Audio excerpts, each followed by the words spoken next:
This is called Thwacking to the Threshold. Posted Sunday, August the 18th, 2019. John Ashbery starts this off. The usual definition of fun is quite comfortable when they are. John Ashbery. Where there is food to be had, there is food to be eaten, digested, bowed down to with smallish scythe. It is possible that seeds or seedlings dropped accidentally between the front door and the kitchen might take hold and root within this home of solitude, where once the tears of heartache or tears of laughter from the children, the mother, the decades gone father, might have made it seem as if the great power brought life afresh into this dank abode. Life can get lost. What of the aftermath of such a loss? Depending on the loss, she mutters as she sinks deeply into the cupboard to pull out a forgotten biscuit stick. The jackpot of the year, she goes on about the unopened crackers.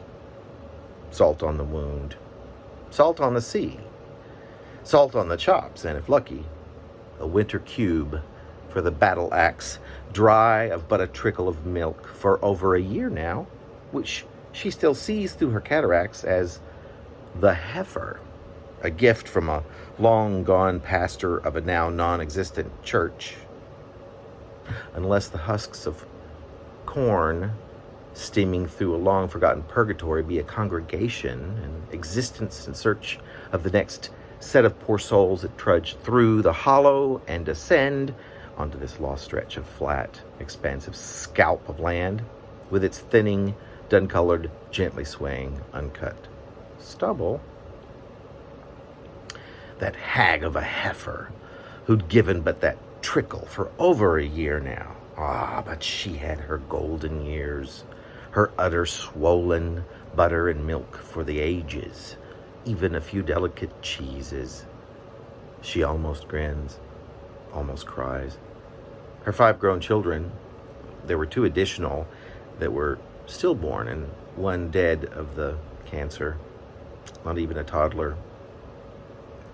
Now somewhere out on the great frontier, for gold, for dreams of a less dank existence, for anything but this.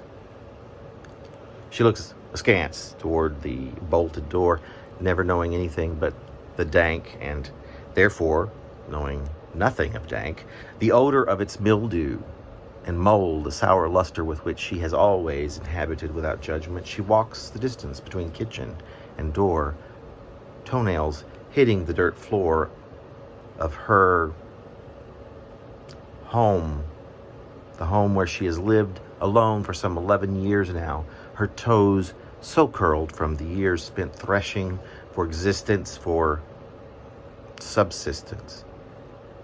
She bends down after brushing the wealthiest of the middling splashes of green on the floor of her home with the nails of her feet. The shock of coolness that instantly flowed upward from the bottom of her feet to her breast has her breath momentarily caught in a brief but clear encounter with feeling. That elusive desire to so easy to forgive when a life has long seen nothing save the depravity of a steadfast home and the wild prairie that envelops it. The devil you know, she suddenly says, as if the phrase were something of a delightful expletive. And she plucks the green from the floor, and she takes it into her mouth, all but the dry-caked root which she holds at her lips as she lets the babes of leaf sit upon her tongue and widen her cheeks for a few seconds, savoring more of an abrupt inhalation than a swallowing of that shallow sweetness that is the brief vapor that the leaves give as they wilt enough to gain a bit of traction toward inevitability.